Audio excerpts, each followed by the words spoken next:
is feeding back. I've been asked on the spur of the moment to introduce your speaker this evening. His name is Preston Nichols. Hold it a second. Wait for us, will you? You said go. Again, I'm introducing your speaker for tonight. His name is Preston Nichols. His title is Ancient to Modern Detectors and How They Interface with Scalar Waves. And I'll bet most of you understand that a lot better than I do. Preston Nichols.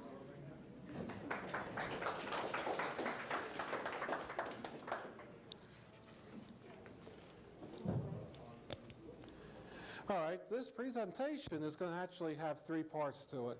First, we're going to talk about something very boring, detectors, starting with coherers, going up to regenerative detectors, through to heterodyne type detectors.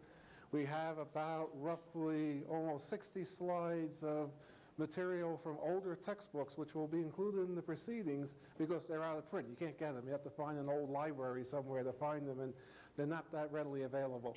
The second part of this will be due to interest in how the 3D sound system in the Minefield amp operates. I'm going to be explaining that as far as the block diagram, how it functions, what the different pieces do. We're not going to go into circuitry or how to build this particular piece of equipment. And then if you look over there, you'll see we have a section cordoned off with wire, not ropes, because I don't own any rope. All I have is wire. And in there, we have basically a Minefield system amplifier coupled into a musical source. Happens to be a reprocessed digital CD player, where I'll explain how that works and what we've done with that as we go into the explanation on it. And what will happen is it will spread out an etheric field, and in a sense that it can sit in there and read the music, look into the music, get the emotion of it, and all this type of good stuff that the experientialists love. So we will now start with detectors. What is a detector? Basically, it is a device that converts one form of energy into another form of energy. How it is usually used in your radio is it takes your radio wave that comes in your antenna and converts it to the audio wave. In other words, if you take your radio signal coming in from the antenna and put it into your speaker, your audio amplifier, all you hear is a nice big loud hum, because that's all that's coming in at the audio range. But now what you do is you take your signal, let's say it's 1 megahertz on the broadcast band, you amplitude modulate. That means you vary the modulation up and down with the audio. That detector will pick up this variation and supply the audio to the audio amplifier. So as you see, your detector is the most important part of your receiving system. Now, detectors respond to three kinds of functions, actually. They respond first to power.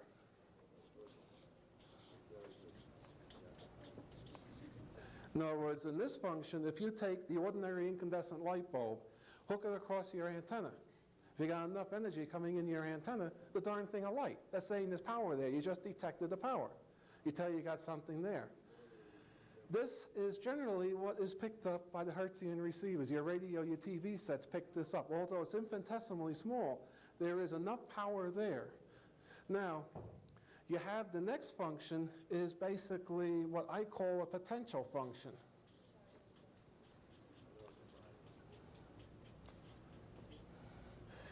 What this basically is, anyone knows anything about electronic theory, if you have your voltage and your current at a 90-degree phase angle, the power is zero.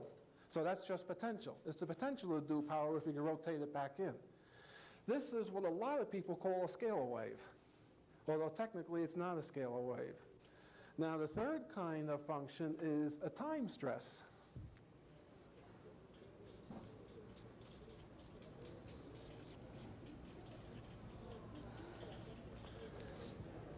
This is basically what you get by stressing the zero-point potential in the vacuum.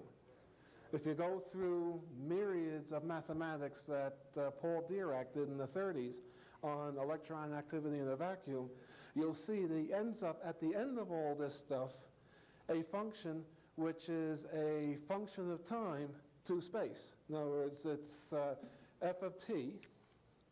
It's the integral of f of t ds. S is space. In other words, what he's saying is now you can control time by stressing the 0 point potential of the vacuum. Of course, you take a vacuum tube, it's got a vacuum in it. It's got an electron stream. If you up the electron stream enough, you're going to stress the vacuum. When you exceed the 300 volts per meter function that Dirac calculated, you'll find that you'll generate a rip in time, so to say. Now, this is my theory. Okay, now let's do a little bit of review of how dimensionality is a la Preston Nichols. We are in the electron domain. I've said this many times, but I'll say it once again quickly. We are in the electron domain. If you go one orthorotation, hyperspatial rotation, 90 degrees, what happens now is you get a particle with no power. That's a magneton, or the magnetic particle. Now, if you rotate another 90 degrees in the same direction, or 180 degrees, everything's reversed. So what happens? The electron becomes a positron. That's your antimatter or mirror image world. Now, I believe this to be basically set up something like this.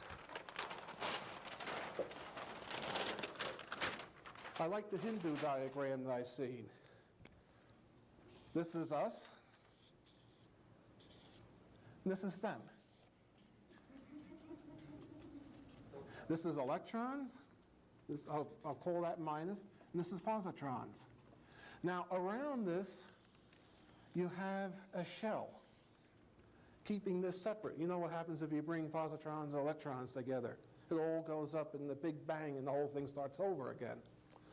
So you have us. Now you go 90 degrees, you get into this shell world or a flat world. Then you go another 90 degrees, you get into the reverse world.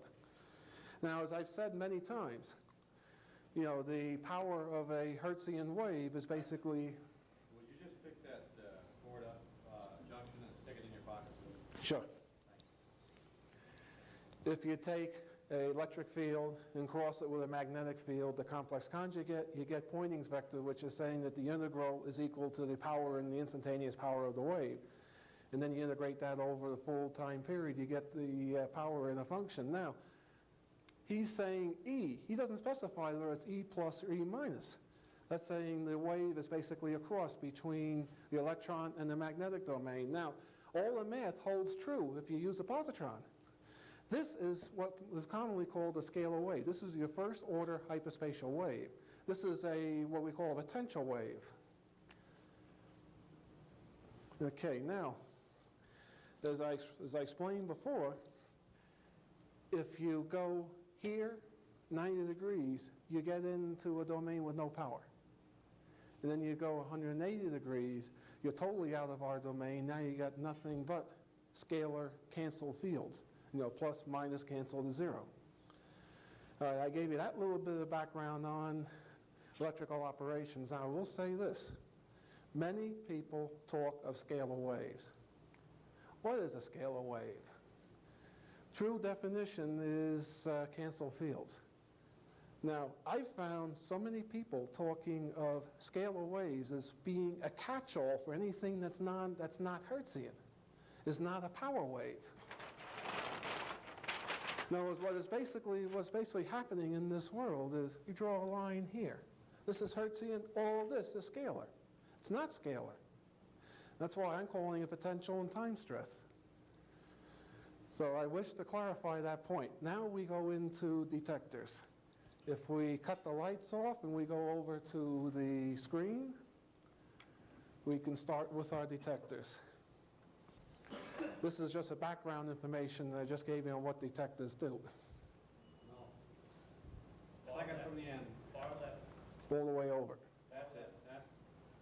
All the way over to the end. Far left. Okay. You see, the first book, if you look here, yeah, focus is wonderful. If you look here, 1915. This is wireless telegraphy. We go to first chapter 6, detectors. Here you got thermal detectors. This is a little piece of wire that when it gets hot, it changes resistance. All you do is you pass a small current through this to measure your resistance.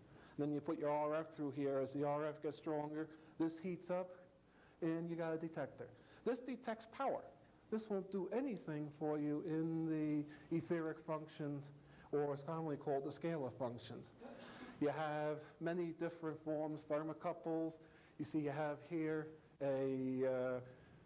I believe this is a platinum strip on copper. That will make a potential difference. As you heat the thing further, it will produce a voltage. You see they're pumping it with heat to get it hot enough so it's producing a voltage.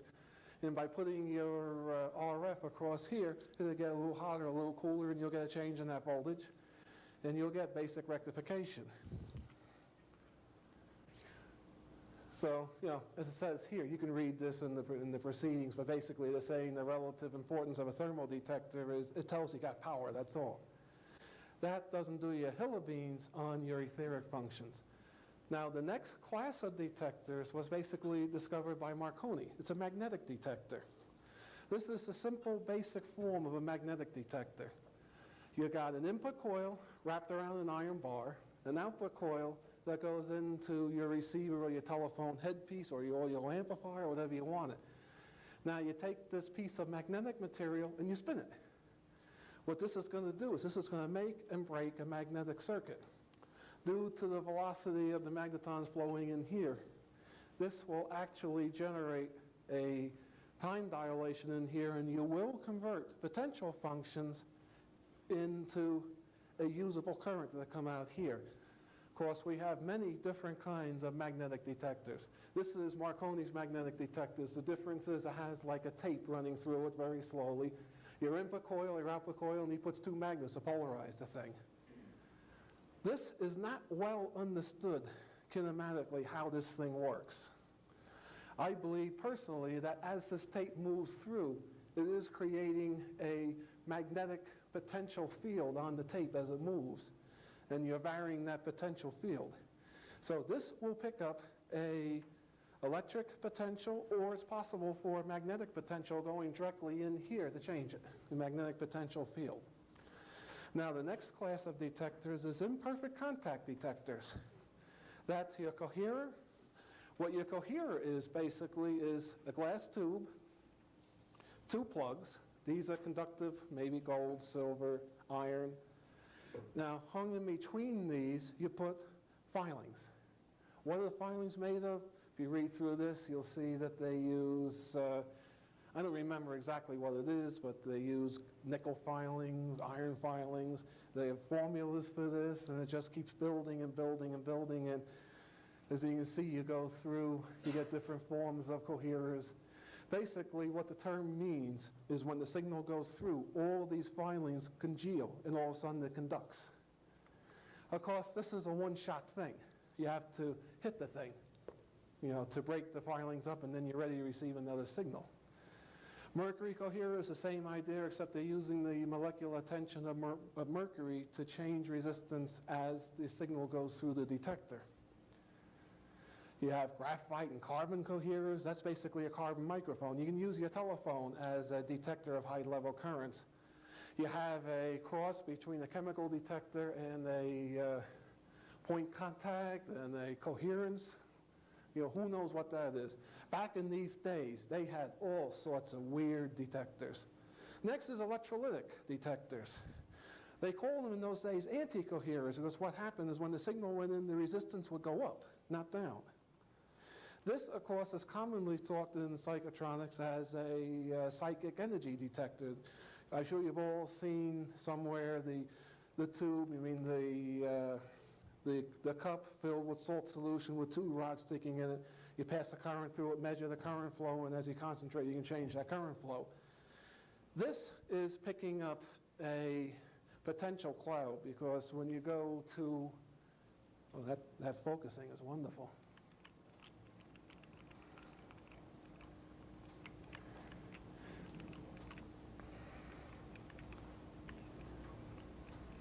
Yeah. When you go into a detector type thing, you have your electrolyte and your two electrodes. And what happens here is you flow a current through here, and then you put your RF circuit in, And as your RF signal goes in, it changes the conductivity of the electrolyte. How that happens, basically, electrolyte is a polarized molecule. That means it separates. Inside that molecule, you'll get an electron cloud or an ion cloud. This is a potential cloud. One potential function can influence a potential cloud, change the conductivity, and you got detector action.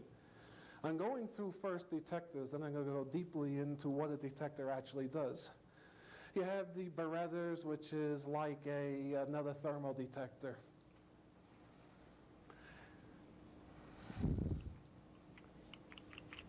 Won't go backwards. No, it does not reverse. You want to go? Yeah. They have something called a liquid barometer. I've yet to figure out what they're talking about here. From what I can gather, it's a combination of point contact and a chemical detector, your old chemical cell. Next, we go to the crystal detectors. This is what we commonly know as the crystal radios. What this is, you have a piece of galena, a piece of graphite, any sort of crystalline substance. You take a very fine point and you sort of let that set spring action on the crystal. And then you have the body of the crystal as one terminal, and then you have the point as another terminal. That basically looks something like this. Yeah, I guess this is lit enough. Your basic receiver looks like this. You have your selection, your coil, your LC network. Then your crystal. This is the diagram for a crystal. That's the point, and that's the crystal. We still use this today. And then you go into your receiver, your telephone receiver. I know my drawing leaves a lot to be desired. I apologize. Then you ground this, and you hook your antenna here. And as you tune this capacitor, you select the station here, this detects it. This is the way the circuit generally looks. Of course, you usually have a bypass capacitor here to get rid of the RF that leaks through. You'll see here they use carborundum, titanium dioxide, molybdenite. I think I said that right. Copper pyrites, chalcopyrite, magnesium dioxide, iron pyrites. Just about any crystalline surface will, on a point contact, detect. Your gas detector, I'll talk of gas detectors later. Now, of course, you go to a vacuum tube. Let's leave vacuum tubes till later. This book leaves a lot to be desired. I just included it to get the feel of it.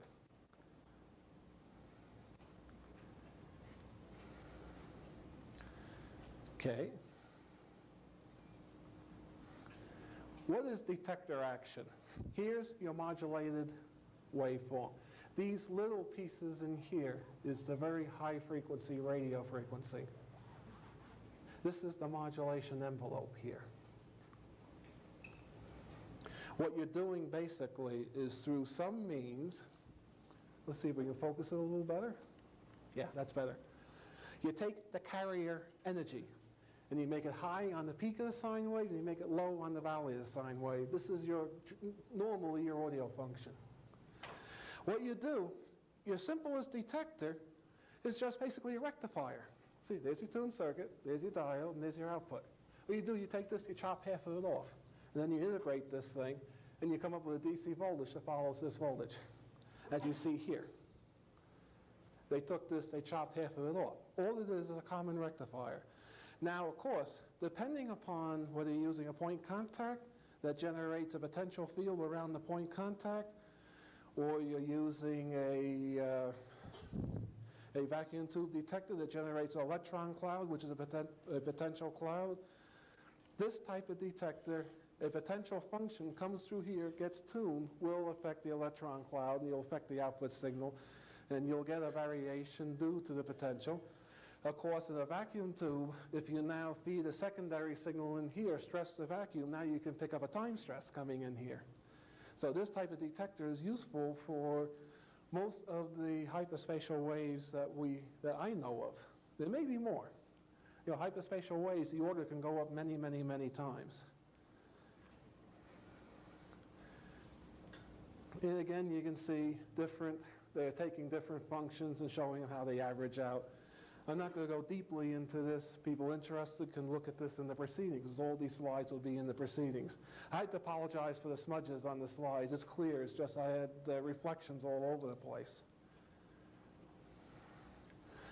Again, you see you got full wave for the engineers. You know, I'm sure you engineers know the difference between a full wave and a half-wave rectifier. Let's not go into that. I don't want this to be boring for the people who don't fully understand this stuff. And we have different forms of detectors. You can take a triode and connect the grid to the plate, and you got a detector, and you know, all this kind of stuff. It just goes on and on. You see conduction curves, and you know, let's not go into that here.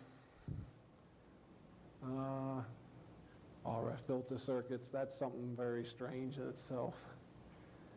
Automatic grid bias. This is all pure electronics. It's very well described here in these books. It's all based on vacuum tubes, which is what I think is going to be the coming trend in psychotronics.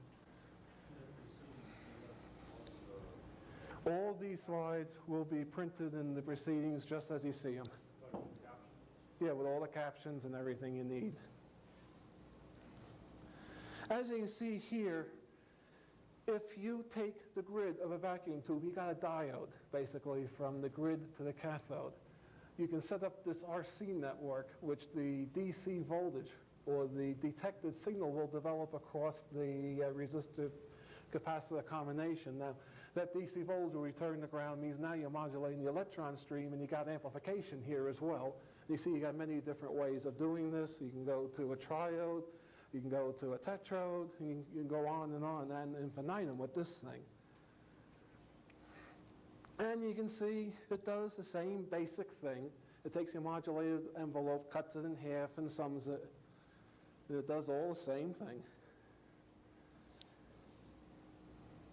Well, and now they're telling you, yeah, you can have RF appearing here, so you got to put a pi-type filter to get rid of the RF. Most people not even that considerate what it is. Now, the next type of detection is heterodyne detection. What is a heterodyne? You mix two frequencies together. You multiply them one times the other. You get the sum and the difference of the frequencies. It's shown right here. You get 8 cycles, you get 12 cycles. You'll get 4 cycles as a resultant here.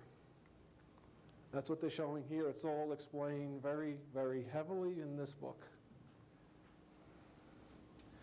Now, what they're telling you is this is the BFO of your old shortwave receiver.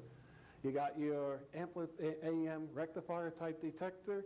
And what you do is you take this oscillator running at the input frequency of the detector, and you bias the detector on. Of course, when your input signal goes on, 0 beats, you got 0 cycles coming out, and as the audio varies, the sidebands go through, and that sort of thing, you'll get a detected audio output here. The interesting here, this is a bias detector, which means now you got a constant current flow going between on, off constantly, and this is going to stress the vacuum, and this is very sensitive to time stress, this type of detector. This is a type of regenerating detector. Your regeneration is here. You see, they couple these coils to this coil. I won't go in deeply into the physics behind this. People interested, read, or ask me if you have to know today. Now you have regenerative detectors. Basically, what you do here, it's very simple. This circuit here forms the oscillator. This is the bias carrier type thing, and you put your signal into the oscillator. Your mixing is done in the same tube with the oscillator. The interesting thing you can do here, you can vary the amount of regeneration, which means you either go on or off, and as you vary the amount of regeneration, you can take this thing to where it's just below oscillation. It becomes very sensitive. At the point where it's below oscillation due to negative resistance functions and the Barkhausen criteria, what happens is you get a negative reactance here, a negative resistance function here, cancels out the coil. The coil's DC conductance resistance, and what happens is the Q of this coil, since you cancel out the DC resistance, and the Q is basically the inductive reactance over the DC resistance. The DC resistance goes to 0. The Q of this thing goes to infinity, which means the bandwidth goes to 0. or you get very, very narrow bandwidths with one tuned circuit.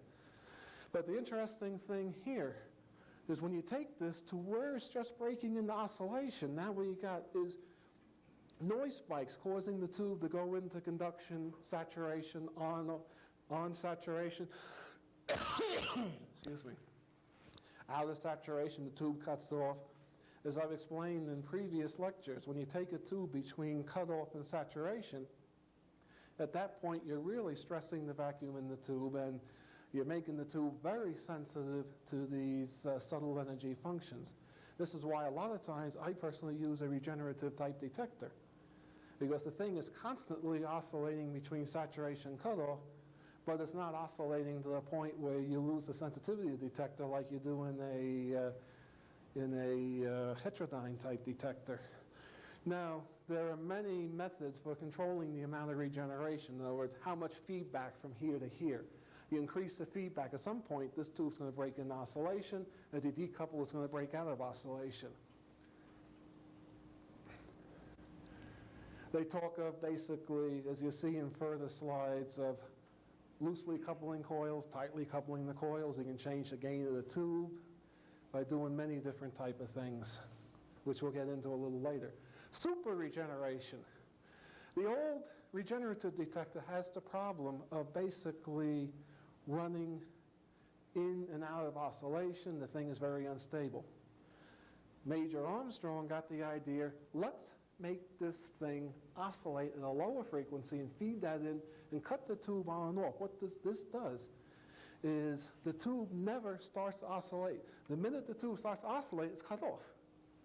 So you're quenching the oscillations in the tube. This is super regeneration. This is not as good for the etheric energies as the plain regenerative detector by very closely controlling the amount of regeneration you're putting in. People may remember at the Atlanta conference, I demonstrated a regenerative receiver that should have no gain, that was picking up on small pieces of wire from all around the world. That's picking up the etheric functions.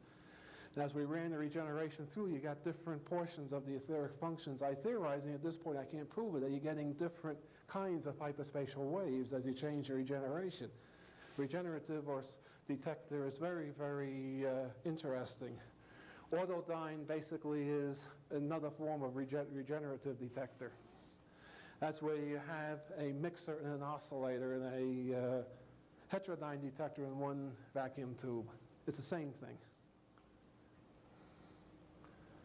This is more theory on the squelching of the super regenerative circuits. Now we go to Terman's book. This one was published in 1937. Out of this, we start with electron oscillating detectors.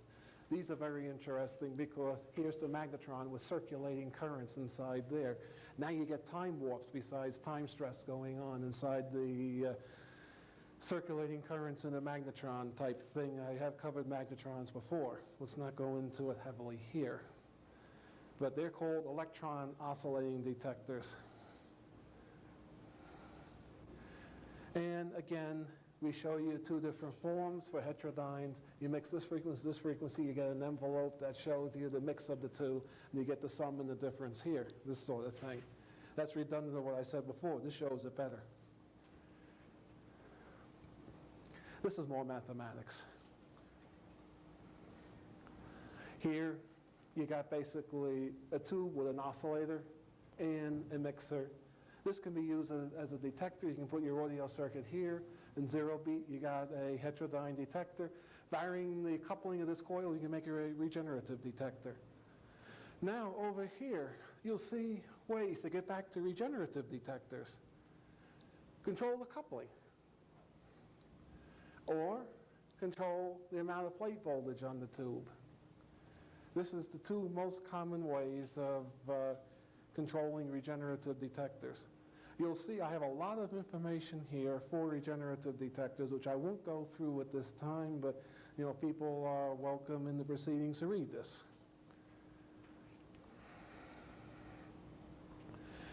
Oscillating detectors is another term for regenerative detectors. In the 30s, they went wild, hog wild on this stuff. But there's a lot of good information here for people that understand the deep technical matters of this.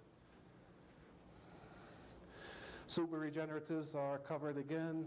You can see it breaks into oscillation. At this point, you can see it breaks in, it stops, it breaks in, it stops, and therefore you don't get the oscillations that you would get here and here, up there. And there's a lot of information on how you relate the quenching frequency to the carrier frequency. That's also a lot of Fourier analysis and that sort of thing to go into that. Now we go to Drake's Radio Encyclopedia. This is for the everyman to build. This is good. This tells you how to wind the coils and all this stuff. As you can see, we got regenerative detectors. This does the exact same explanation of it. And it goes with the effective regeneration, low regeneration, it's wide band, high regeneration, it's narrow band.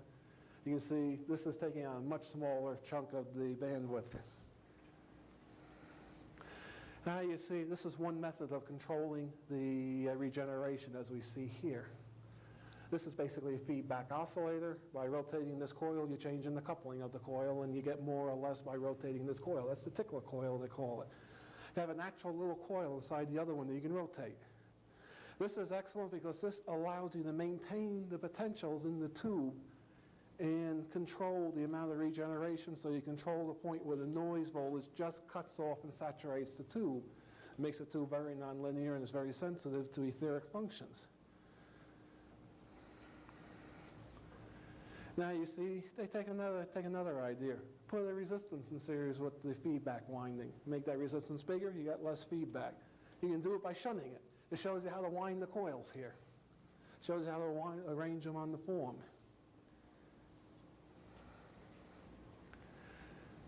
It gives you different methods of hooking up your apparent coils. Whenever you see an arrow through the coil, a transformer, that means the coupling is variable. It means either you're pulling the coils apart physically or rotating one with respect to the other.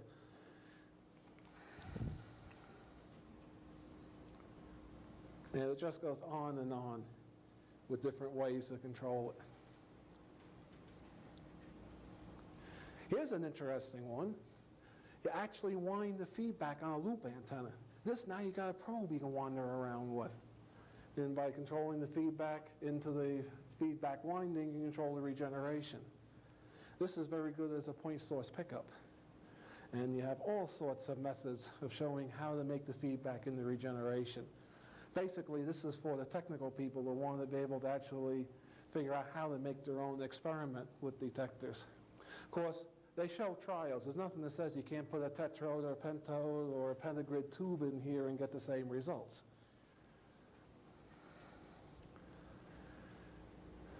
And that's the end of that book.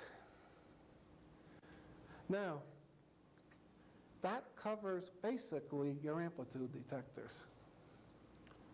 As you can see, if your amplitude detector is a type that is a semiconductor or a point contact, it's basically creating a potential field inside the detector that your potential field can modulate and change and vary the output voltage of that detector.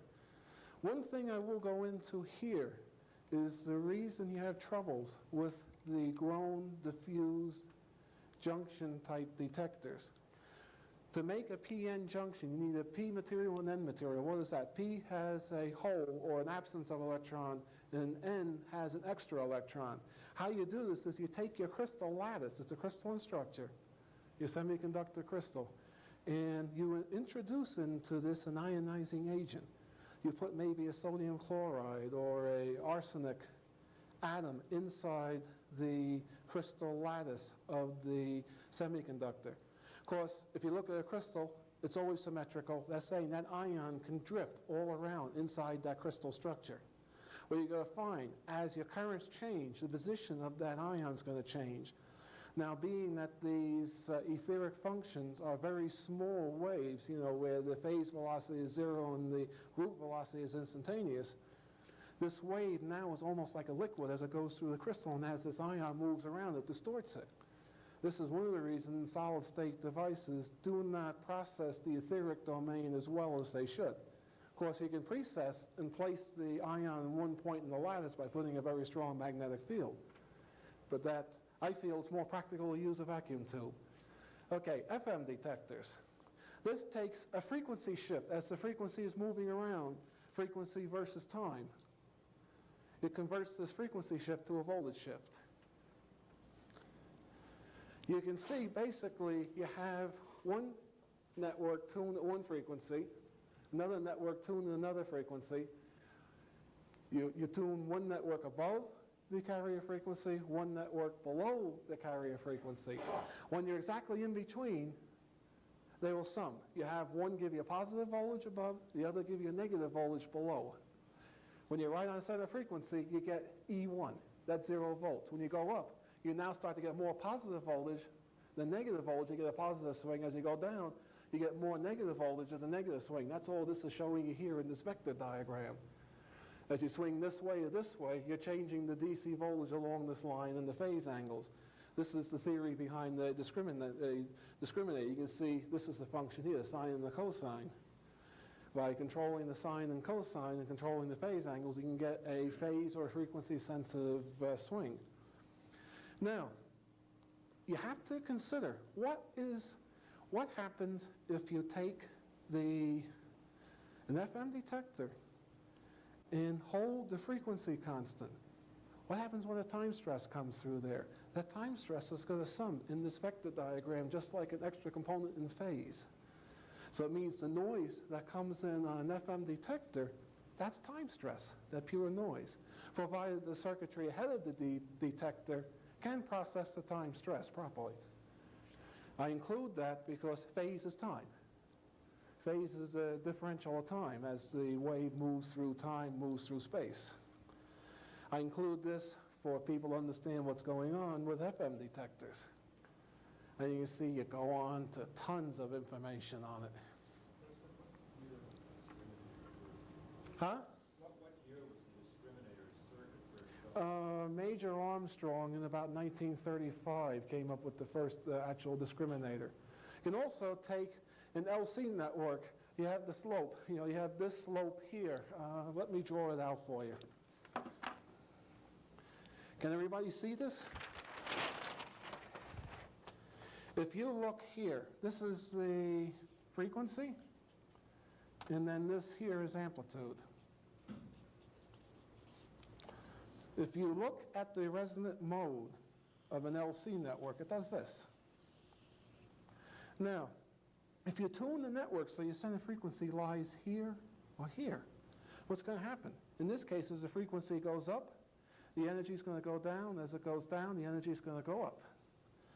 If you now take this function here and you put it through a rectifier, that's, I apologize for that. My writing is terrible. Now, when you rectify the potential here, you'll get an AM, a voltage variation, due as this frequency swings up and down the slope. This is slope detection. This is good for using RF detectors in general because this will pick up an AM wave, this will pick up an FM wave. This is what's used a lot of time in your RF sniffers. Because by just tuning off the center carrier, you can detect the FM a little bit. Okay, lights again. You can see now your detector S-curve. 10.7 in the center, 250 kc down, 250 kc up. It goes from a full negative to 0 to a full positive. This is telling you as the frequency shifts in either direction, it generates a DC potential. That's your detector action right there. This is the most important part of your detector. In this case, one side of the detector is active. In this case, the other side of the detector is active. And of course, you can go on and on with the mathematics. Let's not go on and on with the mathematics. Ratio detector is just another form of discriminator.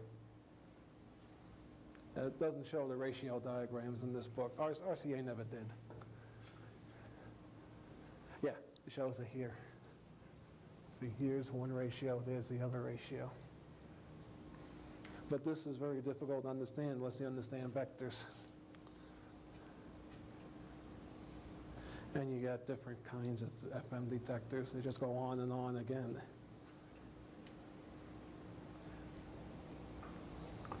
And then it tells you how to build the things practically. This I'm basically including for the people who would want to try to play with this. Here's all the information you need to play with it. Even gives you tube numbers, 6AL5, 6BA6. 6H6, if you want to get real old, that's that cute little short metal tube that you see in so many old receivers. And that's what this book is out of, Radiotron Designer's Handbook from 1952. This is because this one actually comes out of Sydney, Australia. You can see it's published by the Wireless Press for the Amalgamated Wireless Valve Company. I don't know what PTY is, but it's very limited. But it's sold in this country by RCA. Is it still for sale? You gotta be kidding, Eric. Never can tell. It comes from Australia.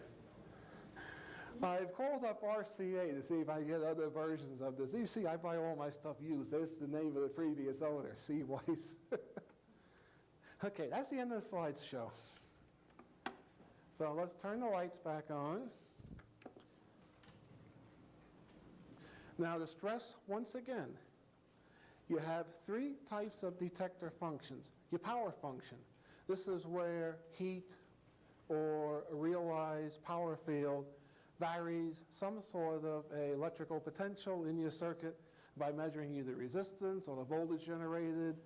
You can get detector action. You can get a rectification, so to say. Like a thermocouple, as you get the thing hotter, it puts out more DC. As you get the thing colder, it puts out less DC. Of course, you got all sorts of thermal lags built in that thing, and it's not at all that easy to use. A light bulb in itself is a thermal detector. If it lights, you got RF. If it doesn't light, you don't got RF. If it lights dimly, you got a little bit of RF. But of course, you'll have to string about 250 feet of wire parallel to 150 kV line to get enough detected, get enough RF to say you got something detected to light the average light bulb. Of course, in transmitters, we take a little loop of wire, put it into a neon bulb that takes virtually no power to light it, and run it up and down the transmission line looking for standing waves. That's detecting, telling you, yeah, light's brighter, you got more energy there. Light's dimmer, you got less energy there. You can also make a detector, but that's a power detector again.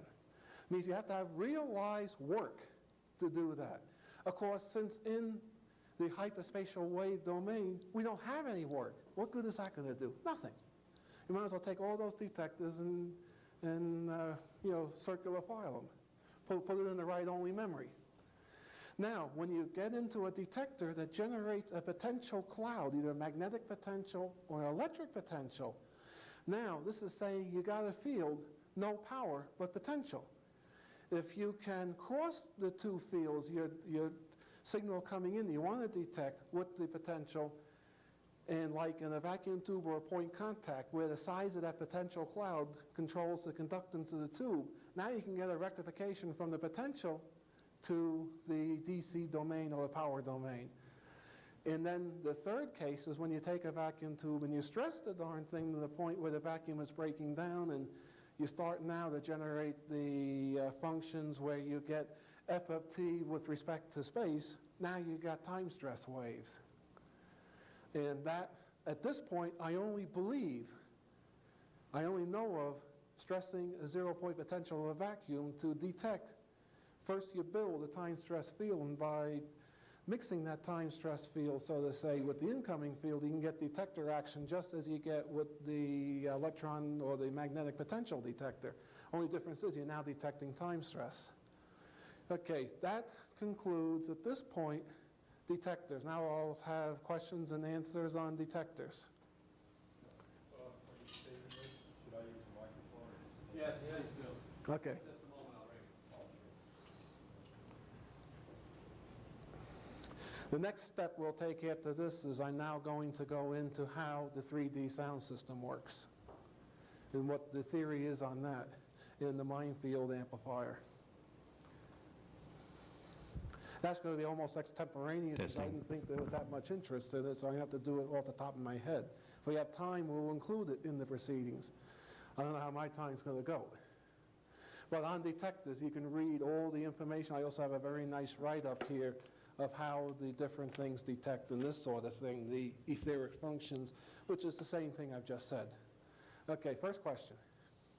Yeah, you didn't take much time with neon tubes, and That's a gas detector. yeah, and That generates a potential cloud, an ionized potential in the tube. yeah. And by either increasing or decreasing that ionization, you can have one potential coming in affect the other potential. And you can get a conductance change, and that's your detector action. That conductance will change your resistance in the detector, and by Yeah. putting it in a circuit, you can get that detector action. Did you encounter neon tube or low-pressure gas tubes in any of the old books that you've run across? At the end of this, I have a few other detectors. I'm sorry, I forgot about them. I'll have to include them.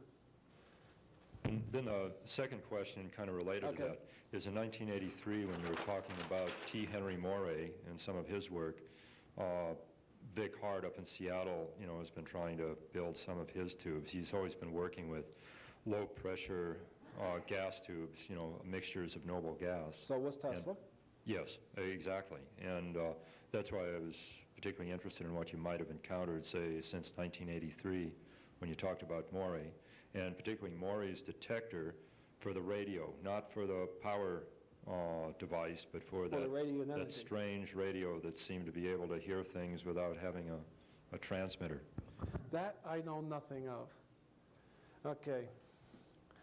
If you take a 5651 gas tube, regulator tube, that's basically an anode, a cathode, and gas. Argon, neon, krypton, that just changes the potentialization voltages. If you take this tube and you go to a very large resistor, in the 5651, by the way, this will be in the proceedings also. I have to apologize, I forgot about these detectors. When he mentioned it, I remembered, yeah, I got the information. This is about 87 volts. Let's say you put 600 here. That means this will be maybe a 500K resistor. What's going to happen now is you're going to develop a DC voltage here. This is your typical gas tube regulator circuit, except we're running the current way, way, way, way down. So this thing is just barely ionized. Now, if you take and you put another power supply that's floating, the same voltage, 87 volts. Here to here is 87 volts. What you end up with here is 0.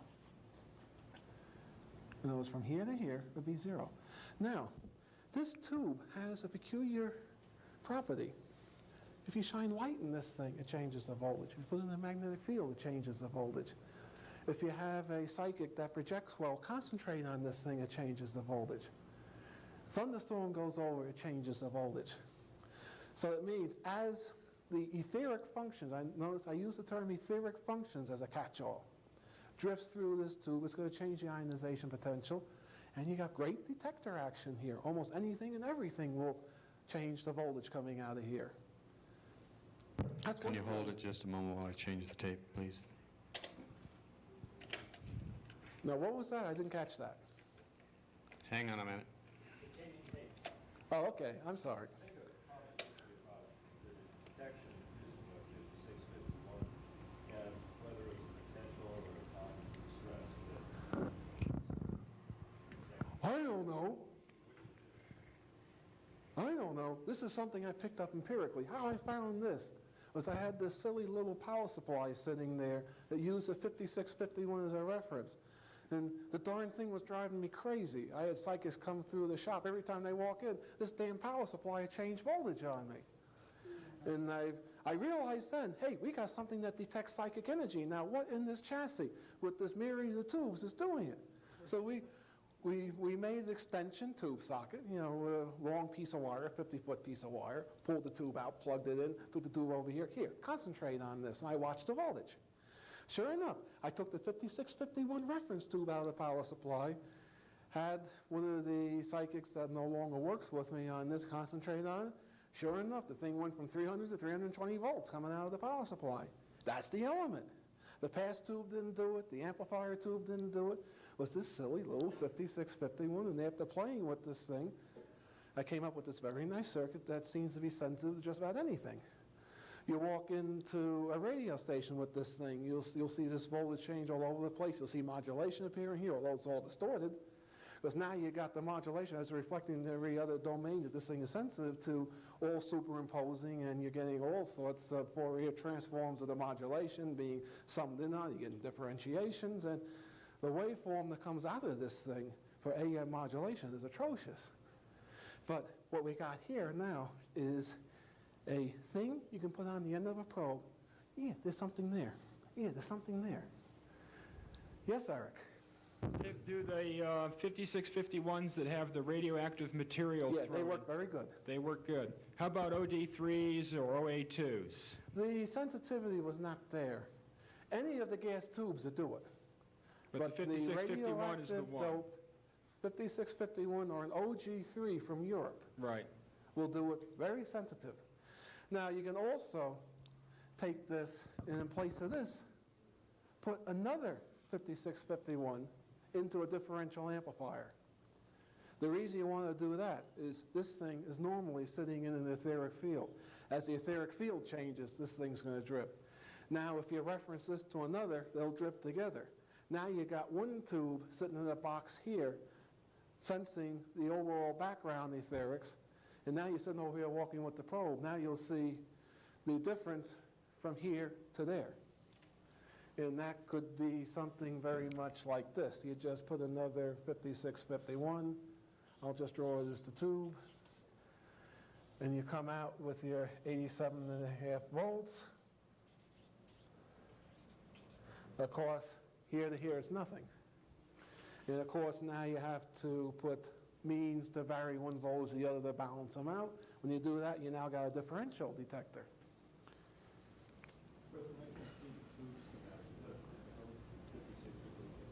5651.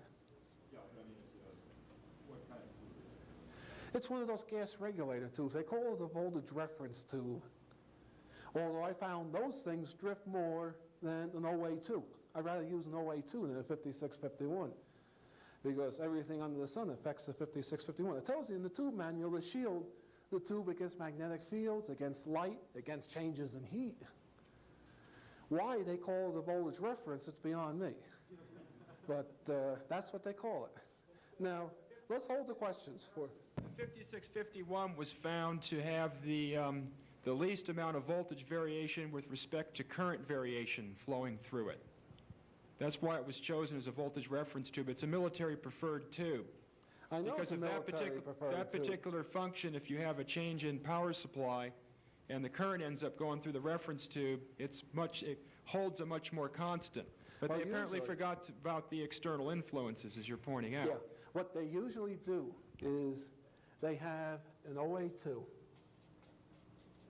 come in with your series resistor and then another series resistor to the 5651. Of course, you hold a constant voltage, you got a constant current. But that's provided everything else is taken out of the effect. And I've had power supplies that from day to day drift 4 or 5 volts at 200. And I called up RCA, like 10, 12 years ago. I said, that's the nature of the beast. Shield the thing against light. That's what they told me. I shielded the thing against light, still didn't work. But let's not go into that. That's a dead horse at this point. Let's now go into a next kind of detector. Huh? Let's hold the questions. I hear until you later. saying you don't know for sure that that detects scalars, it detects a whole lot of things. It detects all sorts of stuff. It detects psychic energy. It detects canceled magnetic fields. And this sort of thing. All right, you've heard me talk of a orbital beam tube. What is an orbital beam tube? Very interesting, weird device. You have basically a cathode, a grid structure, like a regular tetrode vacuum tube. The only thing is, after that, they do something weird. They take the electron path and they run it in 2 circles. Let's see if I can draw this right. Yeah, it goes like this. 2 circles. And you have deflection plates here and here, and you know, all sorts of fancy little things, and this silly little thing that looks like about a triple-size acorn tube. Here, they go into a secondary emission diode with the associated circuitry that goes with that. You can look that up in the Folo multiplier. Then they come off of here as one electron stream into a standard plate with your load resistor. This was initially designed to be used as a wideband amplifier because this capacitance, since this electron stream is very, very small current flow, and the electron multiplier gives you the current flow. You have extreme high impedance here and very low capacitance. This was meant to be used as like a video amplifier type thing. Now, I'm sure we all have seen the diagram in Feynman's book and Jack Dee's book and a whole host of others, where you have an electron source. It goes through almost a circular type thing with usually magnets, and then it comes together on a plate. And they're saying by moving this around, you can create interference patterns. Jack Dee has stated that this will detect a scalar wave. What do you got here? 2 electron orbits. You're going to create interference. If you take this and you deflect it so that only half of the stream is striking the plate, as the environment changes, you'll get more or less again, and you'll get a detector action just like here. By looking at the currents coming from the interference of the 2 beams, you see some very interesting noise, which is a differentiated signal coming in from hyperspace. I know this is a claim. I believe this to be true. I have not been able to absolutely prove what this is doing. I'm presenting this for people to think about. I hope somebody will give me feedback on it. This is also included in there. That's the other type of detectors I played with. They're not in the books. Okay, now we go into questions. Well, let them record you. In Tom Bearden's work, he mentions a scalar detector where there's an LC circuit and an intense magnetic field and all that in a Faraday cage. And I was wondering, have you had success with that, and what's your analysis of it? I've tried one, and I couldn't get anything out of it. Problem is, if you look at the kinematics of that thing, you could not lift the magnet it would take to bend hyperspace 90 degrees to bring the signal in. You have to have superconducting magnets, and I don't have that kind of money. You know, that thing's highly impractical. You know, so you had permanent magnets, I don't think it'd fit in this room, the permanent magnet. Yes, Eric? What about the use of magnetrons as detectors? The use of magnetrons as detectors. If you look at one of the slides, there's a circuit for using magnetron as a regenerative oscillating detector. Which book is that in? Because I have a number of those books. The Terman book? Nah, I forgot. We'd have to go through the slides. Okay. It'll be in the proceedings, or we can sit and view the slides later. Yes, I think it was the Terman book, but the old one. They had 2 detectors sitting side by side. One page is a Barkhausen electron-coupled oscillator, and the other one is a split-ring, split-anode magnetron going to an LC. Another type of detector I wanted to bring up is I did an experiment once, is I took an old brush strip chart recorder and brought the amplifier gain up to the point where it was in the regeneration, but put the dampening resistance in by putting high viscosity material in the gears of the motor, so the feedback was dampened in that regard. So it was a regenerative detector for mechanical waves in the room, because any vibration in the room would move the motor and start the feedback going.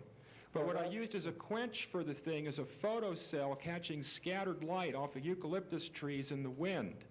And when I did that, it increased the sensitivity 1,000-fold. I'm not laughing at you. I'm laughing at what you're describing. I know, it sounds bizarre, yes. But it worked. Mm-hmm. Look, I've seen people take a philodendron and put an electrode here on the trunk and put an electrode here on the trunk and look at the voltages that come out of the electrolytic voltages that come out of the philodendron and make all sorts of wild claims. I did the same thing. It was very interesting with an oak tree. I heard all sorts of radio stations on that oak tree going directly into an audio amplifier, and I heard all sorts of other strange functions that I couldn't identify, and I looked on the scope, and I didn't have a scope fast enough at that time, and it looked like pulses, and there was all sorts of wild stuff coming out of that oak tree. And that also reminds me of the guy that Jerry Gallimore first introduced at this conference, the electrolytic capacitor detector, where basically you do something like this. You have this silly little op amp sitting there, and you put in there, you set it up as normal you would, with the feedback resistor and this sort of thing, and then you hang an electrolytic capacitor between here, you put a current source here. And what happens is this thing, as the capacitor charges up, the leakage current will be dependent upon the electrolyte action in the capacitor, and you can detect Lord knows what functions with that.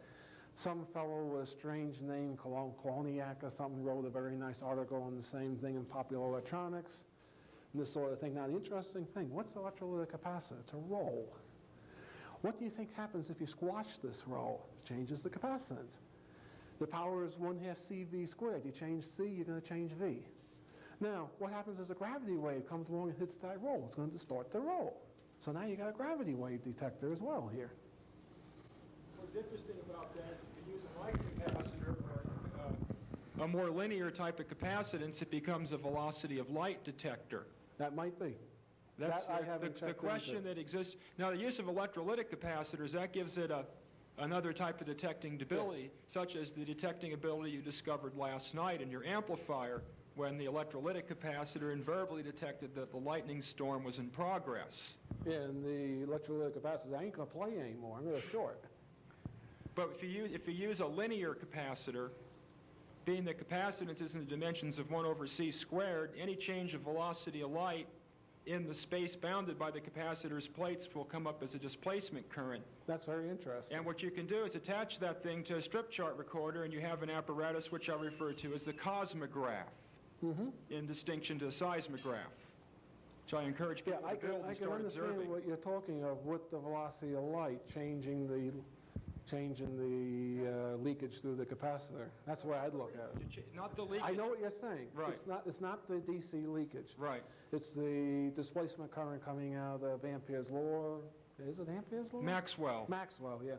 But what did he put on the leakage current? Was Well, it the Ampere's? Coulomb's law, wasn't it? Yeah, well, leakage current's a different thing, though. Yeah. Leakage currents, there's two ways to produce the current. Displacement current I'm thinking of. Right. The leakage current is the molecular variations in capacitance with agitation respect and to stuff. time Yeah, in the right. dielectric, and the displacement current is the basic etheric change in capacitance with respect to time. Either by changing the wave itself or changing the property of space between the capacitors, you produce a displacement current. So that is probably one of the most fascinating detectors yet I've seen published, because it ties you in directly with the property of the ether, 1/c squared, or farads, depending upon how you want to look at it. Okay, that one I hadn't seen. That was a good point to Yeah, bring up. that was presented in Radio Electronics. I forget the year. Someone just showed me a photocopy of it, and it got my brain to thinking right away. I agree with you. Okay, any other questions? Yes, sir. I'd like to comment on the diagrams you have up there, especially the one that you discussed with Jack Day. In my In the orbital beam tube. right, the upper diagram is, of course, lacking the current, the wire with the current flowing through it in order to get the Yeah, electrons that's to the vary. filament. That's the filament. Well, that's where the electrons are generated, but Yeah. they have to. The electron beam has to be curved by the presence of Magnetic a field. I said you have a magnetic field here. right. Or an Well, electric field. okay. Jack Day's discussion of that in terms of it being a scalar detector is based on the work recently done in France that validified the Aronoff-Bohm effect. What you have to consider is that that magnetic field, or whatever you're causing the electrons to travel to be bent by, has to be shielded by a superconductor so that it eliminates the presence of the vector field. And that way you can determine that there is an actual phase shift that is not due to the vector field. If you intend to use the lower circuit to attempt the same thing, you will also have to shield its major components with a superconductor to eliminate the effects of the vector field, or you'll never notice the slight phase shifts that are due to the scalar effects. Yes, I agree. That's why in the report here, I specify you put the thing in a shielded, magnetic, electric shielded container. Right, well, that's Because the Who only, of us has the money to go out and buy, Right. liquid nitrogen type stuff? That's one very interesting thing about the possibility of superconductivity at, higher temperatures. Now that 10 degrees K or 3 degrees K. okay, this all relates to another comment I wanted to Okay, make. yeah. Earlier, you talked about how most of the people who refer to scalar waves are talking about really what you refer to as a potential, basically an out of phase. What I was saying is scalars become a catch-all term. Right. Okay. The work that Jack Day's done, and I can't speak for Tom Bearden because Right. I've attempted to ask you questions, and I've never met with him or had him write back to me, so I don't know. But the scalar that they refer to is based on a Coulomb gauge transformation, well known in standard physics, and it is not the same thing as what you're referring to as a potential. So it looks like there's a fourth version at least of the types of fields that are out there. Well, we were discussing that, friends and myself, and we think there's possibly 16 different versions of this stuff. Because you have 4 primary functions and you can permutate the whole mess. And you can get up to probably 16 realizable functions. I felt that was too advanced to discuss here. Okay. But okay, you brought it up. Thank you, sir. Yes, sir. Getting back to this capacitor detector, I'm going to ask this gentleman here the question that you raised. If you're trying to detect, and again in Bearden's work he discusses a component that travels faster than the speed of light. If you were trying to detect that in the presence of the normal Probably wouldn't use a propagation, capacitor detector for that. how would you detect? I probably most likely would attempt to stress a vacuum and look for the variations in the current flow in the stress vacuum. Another approach to that, the thing with the detectors is what type of antenna do you use with the detector? Yes, Now, if you want to very detect transverse electromagnetic waves, then you use a transverse electromagnetic device, such as a rhombic antenna or dipoles or something like that. Resonant antenna. Right, but it has the geometry of transverse electromagnetics. But the faster than light or longitudinal waves, you would use a longitudinal network, such as a stack of capacitors all in series, or transformer windings, or something where the so-called conductors are at right angles rather than in the direction the waves You might coming want in. to use a sphere as an antenna. Right, that was the advantage of, one of the advantages of the old-time radios is they used the large flat spiral coils, which had longitudinal as well as transverse wave propagations. They were complex devices. You also had the same thing in the basket weave coils, too. Any other questions? I had the feeling I opened Pandora's box here. All right, we'll close down. Yes, Jeff?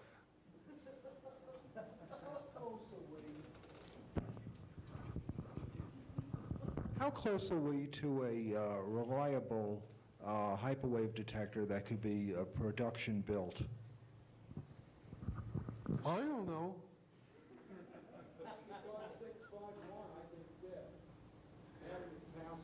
Yeah, but what is it detecting? Well, you got to bring it up next to things that you know are putting out something. Yes, I know. One possible way is to use an orgone accumulator. I feel quite strongly that either the displacement current detector, or in other words, the velocity of light detector, or the 5651 detector, particularly with my experience with neon tubes, that when excited by Tesla coils to start generating their own energy, which exists independent of an Well, outside there's also source. a lot of debate as what's coming out of a Tesla coil. Well, that's also. true. That's why Newton. But Reich himself used Tesla coils coupled with gas tubes to detect orgone. So I would recommend this as one of the first experiments into this is to build a very powerful orgone accumulator and use either the displacement current detector or the 5651 detector and look for a significant variation on the meter reading. I'd say there's a darn good chance that that's going to end up being an orgone detector, which would be a major Well, it advance seems right to there. detect the biofields. It seems to detect very well what psychics project. Right. So I would agree with you on that from the intuitive base, but not fully understanding the kinematics behind the darn thing, I don't want to go on record commenting on what the thing is doing. I'm offering this as something I've seen work. I don't fully understand why it works. And I'm saying, hey, look, let's all play with it. Let's have fun with it. If you have any trouble getting 5651s, give me a call or write me. I have boxes and boxes of 5651s, and some of them have to be radioactive. One thing I would like to point out, using the radioactive 5651s in association with orgone could do two possible things, either simultaneously or independently. Okay, first of all, being that radioactivity agitates orgone, it may incredibly increase the sensitivity of the detector to orgone. Well, that's why I use the radioactive version. But at the same time, the thing is that it makes the orgone nasty. So there's some complications there. In other words, it makes a mess in the process of detecting. So I would warn experimenters to start off with the non-radioactive versions to be on the safe side. Really enough radioactivity in the thing to cause no, it does. It's cumulative. It produces, when orgone and radioactivity mix, you get an anti-radioactivity. The thermodynamic process of diffusive decay, which radioactivity essentially is turned around, and Reich found that even the most minuscule quantity of radioactivity just builds to enormous values until the radioactivity itself becomes a property of space that you can't take away. Back in January, Sam Lentine reported on... Well, we're cutting this off at 10, by the way. So if you want to have, if you want to hear how the sound system in the mind amp works, we ought to continue and maybe discuss all this later. I just wanted to mention that Sam Lentine has done a lot of work in this area and confirms just exactly what Eric has just reported. And what I've seen also, yes. Yeah, I've dealt with what Reich called Oriner as well, the radioactive excited energy fields, and if you want to play with detectors, don't play with Oriner. All right, so use the non-radioactive 5651s. The degree of sensitivity is about half on the non-radioactive ones. Worth it. Okay, let's at this point cut the questions off on detectors. All right.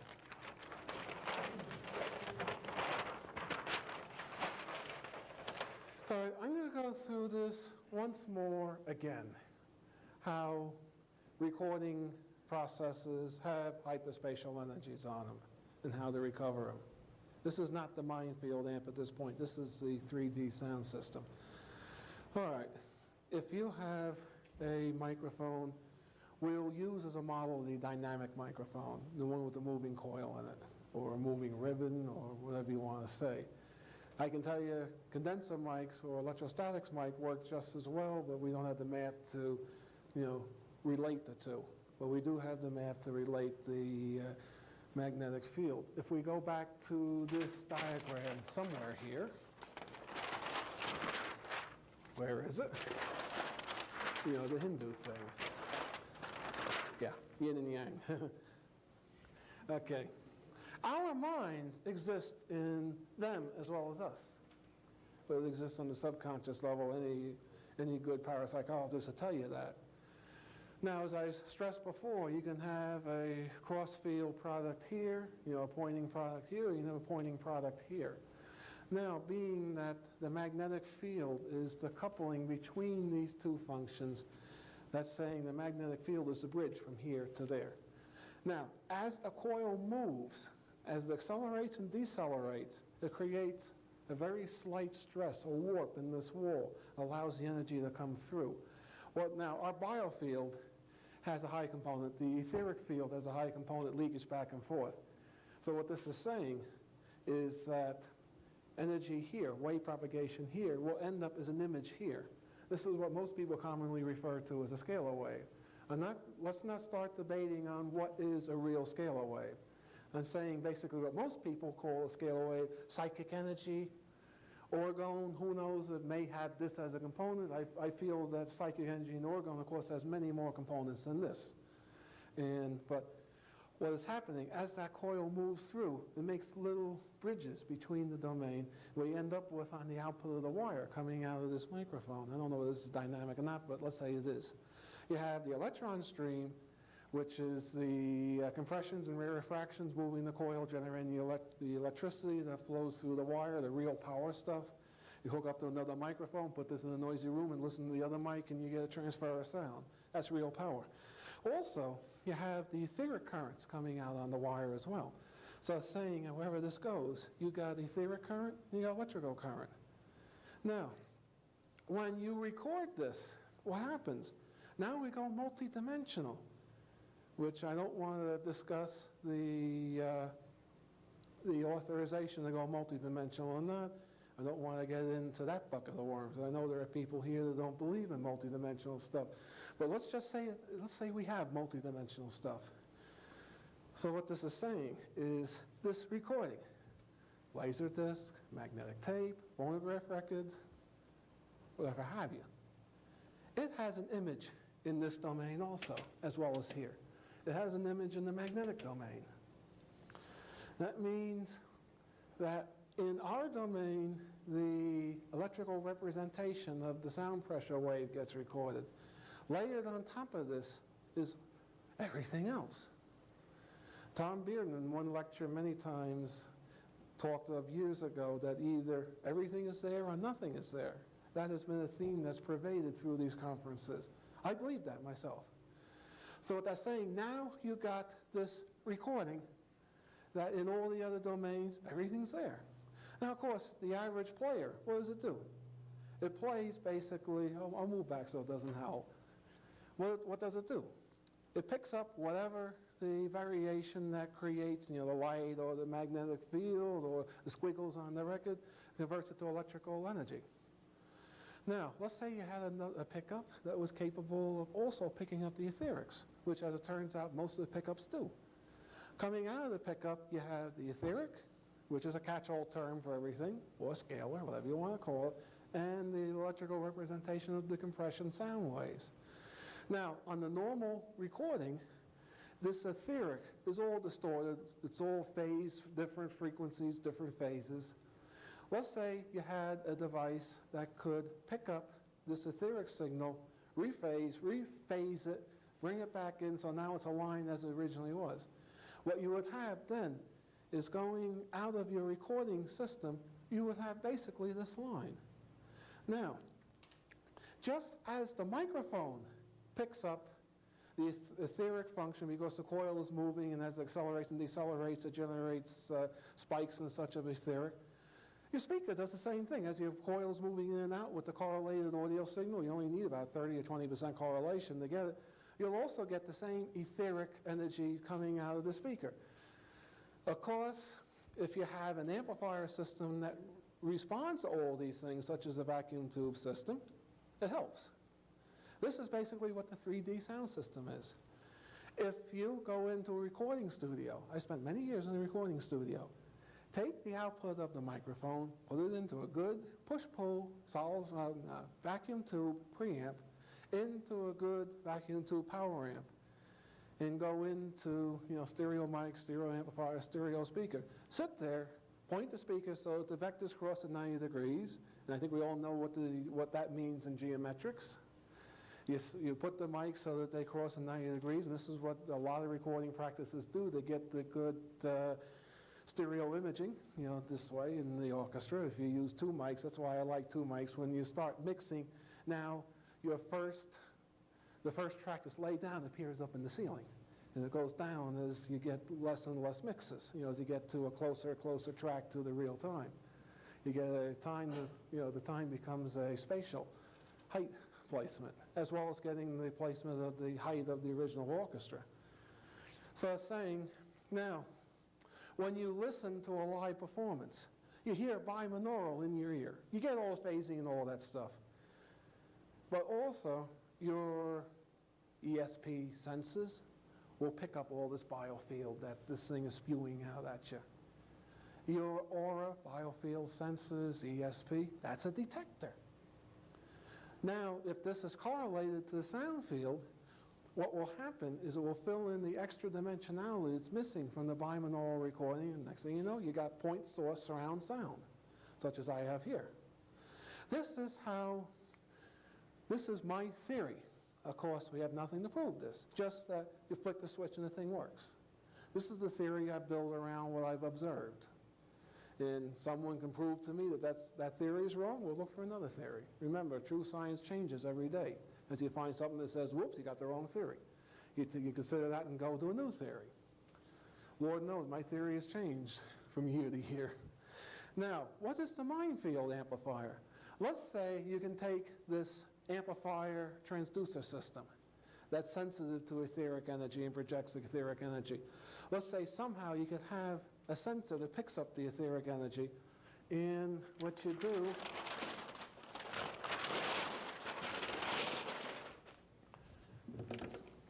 simplest form would be the pickup, PU, your amplifier, and your transducer, your output, or speaker. Of course, this is the typical PA system. If I get too close to that speaker there, the thing's going to howl. Let's say you can shield this thing against sound, absorb the sound. What's going to happen? Theory's going to come out of here, go in here, it's going to oscillate. Of course, you got no carrier at this point. I will get into that in a minute or two. Now, let's say that we expand this to go into two-space. Let's say you have pickup 1 and pickup 2. Transducer 1 and transducer 2. And you connect them by amplifiers, but opposed. Can you stand to one side, Preston? We aren't picking that up on camera. Thank you. Well, when I'm finished, we can stand to one side, and you oppose them. What's going to happen? Now you're going to get cross flows this way. In here, you got your 90-degree geometry. Everything repeats in 90 degrees. That's part of the cosmic series of geometry. Let's not go into that, really. But when you cross it, you get much stronger feedback. Now, one thing's missing. What moves the diaphragm, the coil, in these transducers? Okay. You need a correlation. In other words, when music is going in the mic, the etheric patterns correlate with the sound patterns. Therefore, the coil is moving in correlation with the music, and the etheric, therefore, is transferred. This will not work. You have to put one other thing in. What you have to do is you have to take the transducer and now pump it with a speaker.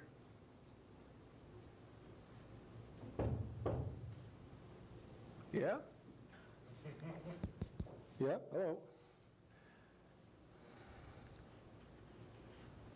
Now, what you do here is you feed in your correlated carrier. Do you mean to put those on the transducers or on the pickups? On the pickups. These are transducers. Now, what can we use as a correlated carrier? What's a stochastic process? Totally random. The stochastic process, if you go through all the mathematics, you can prove is 50% correlated to anything and everything, including Joe passing wind down the street. You got a 50% correlation in a stochastic process. What's a stochastic? Fine, fine. Okay, what's a stochastic process? White noise. Okay, white noise. So you drive this speaker driver from a white noise source. Now, what you've got is the white noise, and it's carrying the etherics. All you got to do now is detect it. Detectors. Aha. You take your white noise source, the output of your white noise as it's going into the speakers, and you go into a mixer. You put your white noise in.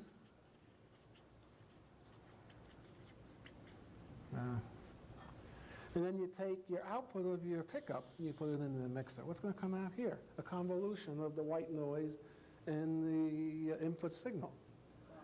That means now you've just taken your etheric function and removed it and separated it, so your amplifier and speaker can now launch it again. That means now when you set this thing up with your mixer here and here, and you mix here and you mix here, that's the mind amp. Now, That mixer is a balanced modulator. yeah. So the noise doesn't really come through, it just serves. Yes, it does, because the path this way is in the unbalanced mode. This is the balanced path. So the noise still comes through. But you need that same noise to move the voice coil in the transmitting transducer. But you want to phase the etheric function properly, and that's what this will do for you. This will phase the etheric function. And I don't want to go into tons of stochastic process mathematics to prove it. Now, Lynn Segella came up with some very nice things. What else she call it? Fractals, yes, fractals. Now, what do we use for this noise source? Eric, I'm sure, will know what a Gaussian noise source is. That's the silly little gas diode sitting in a magnetic field, and you pull current through the gas diode, and the magnetic field agitates, and you got white noise. What happens inside the tube? If you look at that tube, you got nice blue gaseous patterns that look exactly like what Lynn was saying was fractals. She's saying that the fractal is equivalent to a stochastic web. She's saying the stochastic web is the basic building block of everything. This is the carrier. That's what makes this thing work, is that stochastic web made by the noise source. Where does that come from? Master vibrations of hyperspace. So now, let's say we turn this thing on just as it is. What's going to happen? Ether is going to start coming out of here, just because there's noise in the system, like any other oscillator. It's going to pass this way, it's going to pass this way, it's going to feed back. Things are going to start to oscillate etherically. Now, this is the feedback coupled path. What do we do in electronics with a crystal? We put it in the feedback coupled path. That means now you sit a etheric pattern, a dynamic etheric pattern. Of course, we got 30 or 40 of them in this room, called human beings. You sit a human being here. What happens? Human being gets nice and relaxed from the white noise. That's what the in-domain people will tell you. What happens? Now, the human being sinks this oscillator into his own vibratory form. And as this transmits this way, you got a dissipative fractal that dumps energy. When it's dumped and clear, it now becomes a sorptive fractal. As it passes through the dynamic function, it picks up the dynamic of the function, amplifies it, sends it back, keeps going around and around and around. And as the fractals pick up and dissipate, the person's fields build up. Now, this is what I call my traditional mind amplifier system, mind field amplifier. Let's say now we do something else cute. This and this is a speaker, this and this is an audio amplifier. Let's say we inject here and here a musical program that is etherically corrected. What's going to happen? The etheric component of the music is going to go in here. The speakers are going to play. What's going to happen as this thing oscillates and builds up, it's going to build up the etheric component. Now, when the person sits here, now the person is building up a stochastic web at the point. What is that? A sonic hologram. And that's what that thing over there does. Now, when you build this up, the etheric image becomes so strong that a good sensitive or a poor sensitive can read the image. What we have over there, if you look over there, all right, let's do this. Let's take a break for 2 or 3 minutes, and we'll move everything over there, and I'll describe what's happening here. Okay?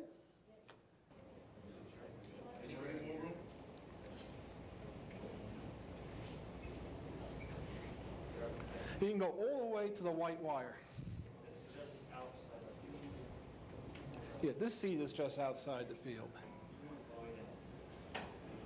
Okay, do we have everybody here that wants to try it?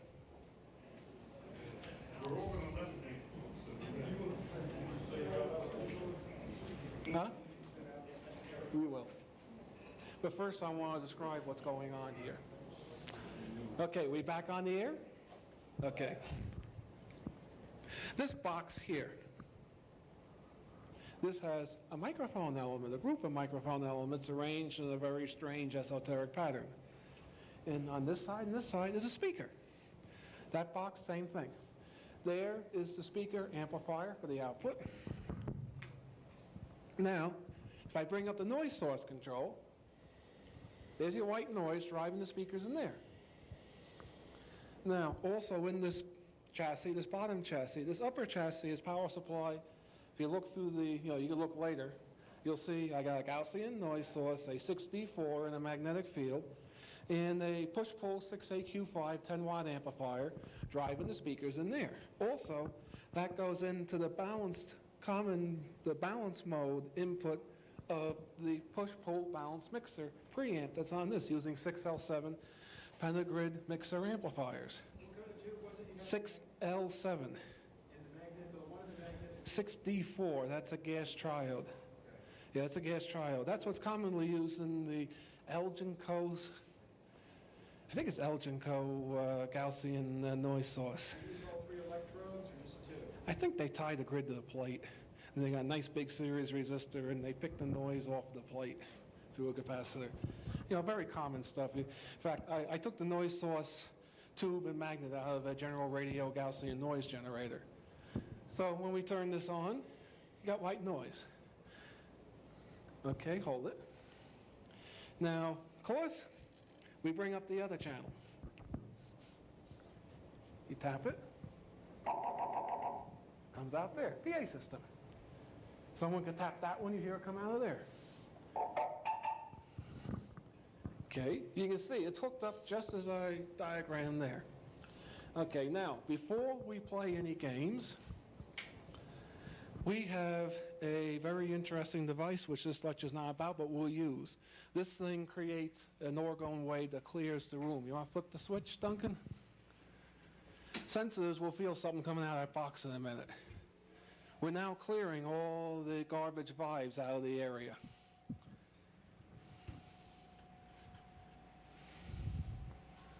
Feel like a coolness? Feel the change in the atmosphere? Okay, that's enough. That thing drives this crazy. That's why I turned this off. Okay, we'll give this a few minutes to warm up. I don't think we want to listen to that one. Let's not feel Jaws.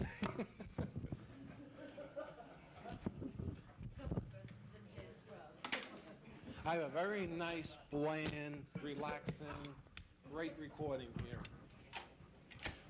Recorded at Bell Sound in 1967, Days of Future Past.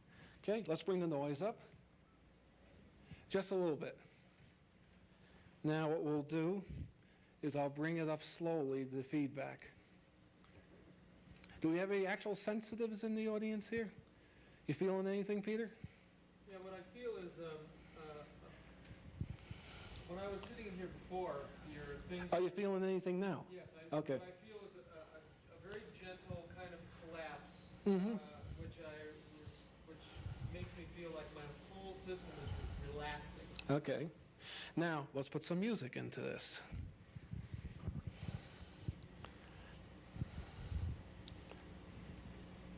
Okay, as this is warming up,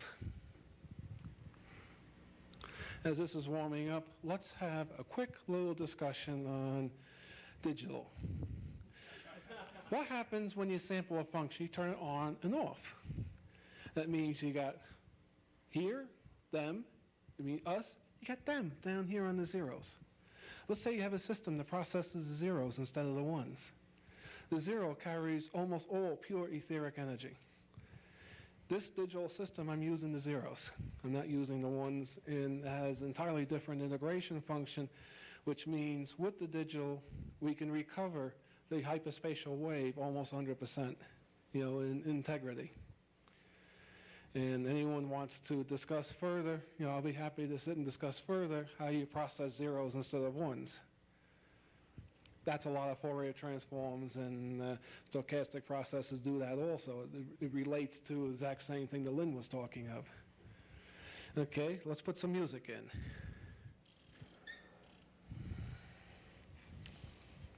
It'll take a minute. Now, hopefully, everybody should feel the emotion much more than the normal stereo system of the, somebody's turning on something somewhere.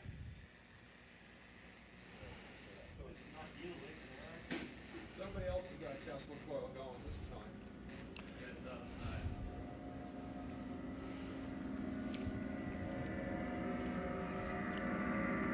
Of course, I don't know what you'll feel from this gong.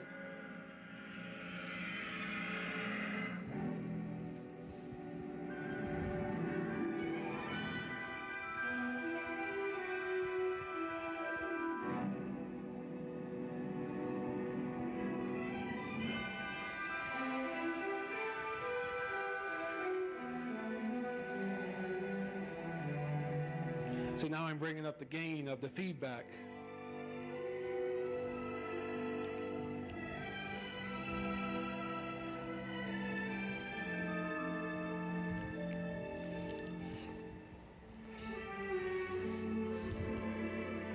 Okay, is anybody as sensitive feeling the music?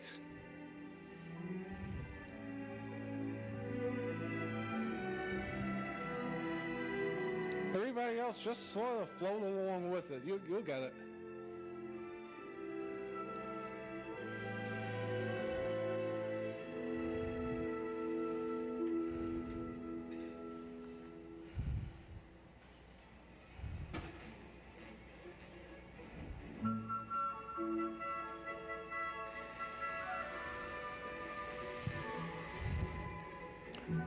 Lightning storm? All right, that was it. Okay, how are we doing in the area?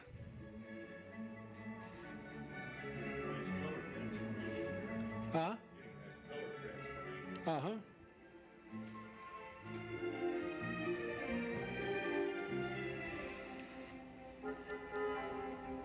See, now you're getting the full etheric impact, the full emotional impact of the music. You can literally attune yourself with this.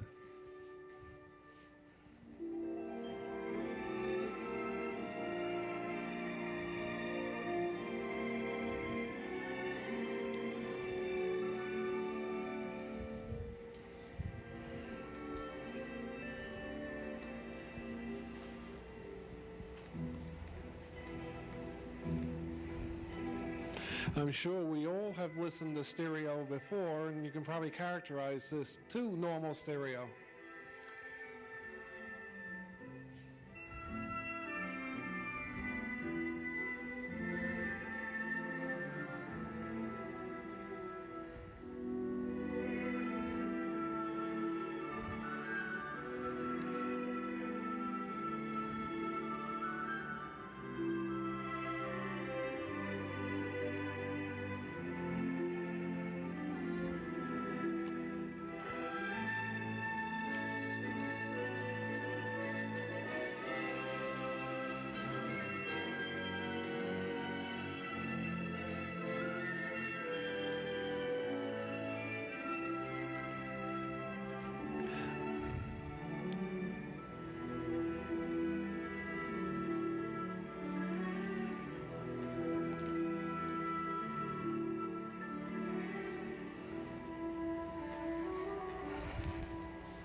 Let's see how people react to the spoken word in this piece.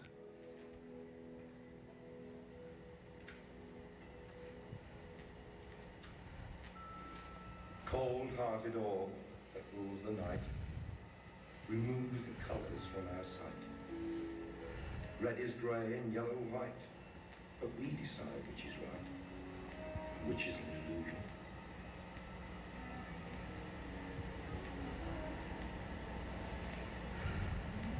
See, this is purely experiential at this point. In colorless sky, let insipid figures of light pass by. The mighty light of 10,000 suns challenges infinity at his soon calling. Nighttime to some, a brief interlude, to others the fear of solitude. Brave Helios, wake up your steeds. bring the warmth that countryside needs.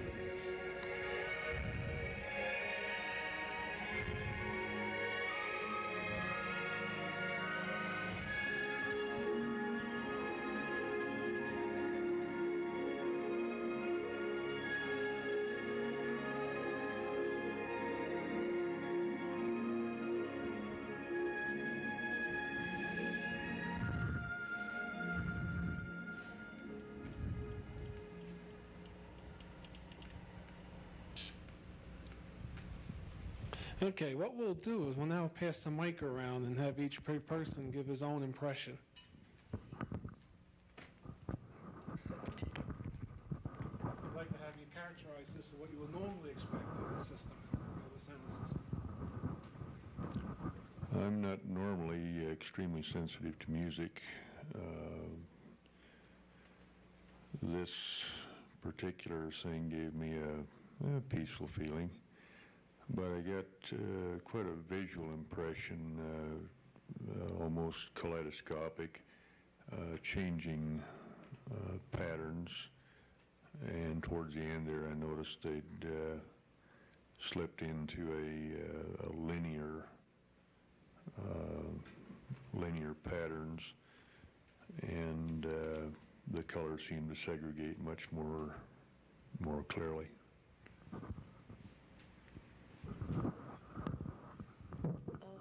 I'm used to doing the sound work, and for me it's emotional. I hear the music coming through an emotional voice, and I respond that way. And it has a depth of sound and a clarity on it that normal sound systems don't carry. Concerning the actual sound itself, I experienced it as being localized to me about 5 feet out from the speaker. Just standing in space, not quite as three-dimensional as I'm used to hearing it at Preston's, but nevertheless quite apparent. From the internal point of view, I experienced it as an opening up of sort of intuitive questioning between the music and the poetry, sort of heightening of subjective feelings about, more abstract ideas. For me, this piece has emotional prejudice from the past, so I need to listen to something else and go through various sources. Yeah. I noticed a few spots of a slight loss of coherence, and then toward the end, the clarity really seemed to build. I've always enjoyed this piece, and I've always had a good emotional attachment to it. Well, what I did was, at some point in the middle, I stopped really listening to the music and everything, started experiencing myself. And at one point, I covered my eyes so I could see the darkness, and I caught lots of little pinpoint brightness spots there. And at another point, I felt myself almost having the urge to let go and spin. It felt really good. I felt picked up, and as he's mentioned, to the point of a spin or a point of being out and looking back. Well, I'm very prejudiced by having worked a lot on high-fidelity equipment and built some high-fidelity speakers and did a lot of studying and listening, and my criteria for quality was whether or not you moved outside of the apparent coloring that the music gives you into the experience and forgot about the system, and this put me back about 1953. Yeah, that's the only experience I had, probably because of my background and my not being open to being very perceptive about this. Would you say it did something unusual to what you expected? It did something unusual, yeah. It put me in the theater dimension where it had a lot of acoustical bouncing around and a lot of noise. So each person's going to get a different feeling, a different reaction to it, because it means, the emotions and the thought forms mean something different to each person. Pass it on, please. I think for me, the effect was more clear when it was just the white sound, and it was a very relaxing effect. Although there was some emotional content, especially with Ophelia's the sense of warmth as the sun was rising. By the way, if you didn't feel anything, don't be afraid to say it. Got some color imaging, but also got physically got a tightness across just above the eyes, going back to about even with the ears. And I would agree with that, the warmth of the rising sun. I got that impression too. But mainly I think the music compels you to listen to it, and impels you to listen to it. It draws you in, but it comes to you instead of you going into it. My experience of the music was that it had a lot of dimensionality and a lot of color, and had the ability of a heightened sensing of many of the nuances and differences and so forth. However, I was very disappointed.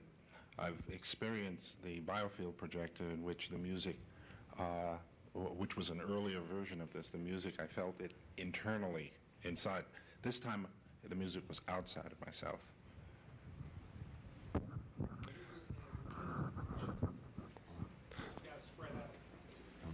I felt the quality was very, it was very vivid, and what was interesting is felt like I was instantly transformed back 10, 15 years when I first heard the song.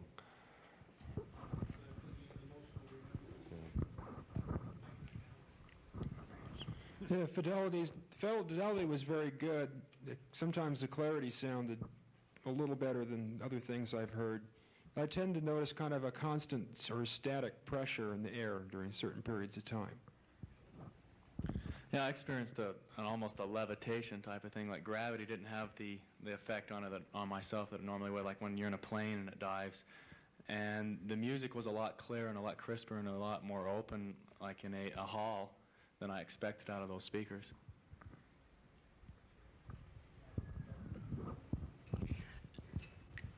Okay, I'm a string player, so I had a nice sensation of not just being in the orchestra pit, but the same kind of levitation where the orchestra really just was at an airport soaring and lifting off. And then near the end, we got right back to the pit, and there's one place where there's a pizzicato in the D string of the violins, which is just like a little icicle.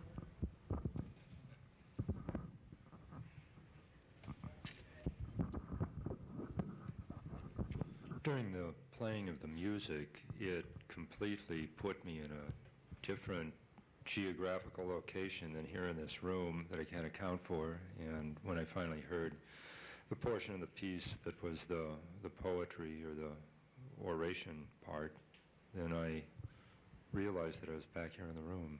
And I recalled when I realized that I was back here in the room that the time that I had spent while just the musical part was being played, that I was having recollections of dreams that I'd had over the past 5 years. It was just strange having that come up.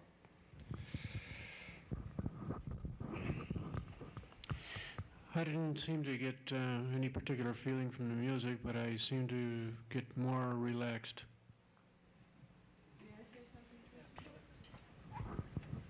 Anybody else wishes to say something? Go right ahead. When I was listening to this system before the lecture, I was one of the only persons in the area, and I just closed my eyes and faced the speakers, and my experience of it at that time was a constant relaxation of my body, and it just seemed like the music was coming from kind of a set of instruments that was kind of arcing between the speakers over here. Yeah. I could also hear the noise in the background, but it wasn't the phasing, but it wasn't irritating to me. The reason I left when this experiment started was I really felt my energy field was blending with everybody else, and I didn't want that to happen. Anyone else? Sure. Yes, I experienced it last night over at Twin Towers, and I felt a great expansion of boundaries, very great. And then after I experienced it from inside, I sat slightly outside of it and listened again, and this time I got a very strong body effect all over the body. And I tried it again from way over there tonight, listening to it, and it's still there. I'm still resonating with the effect. Anyone else? All right. That was, when the lights went out, that was the warning light. They're going to close this place in about 14 minutes. Marvelous. Okay, that's it.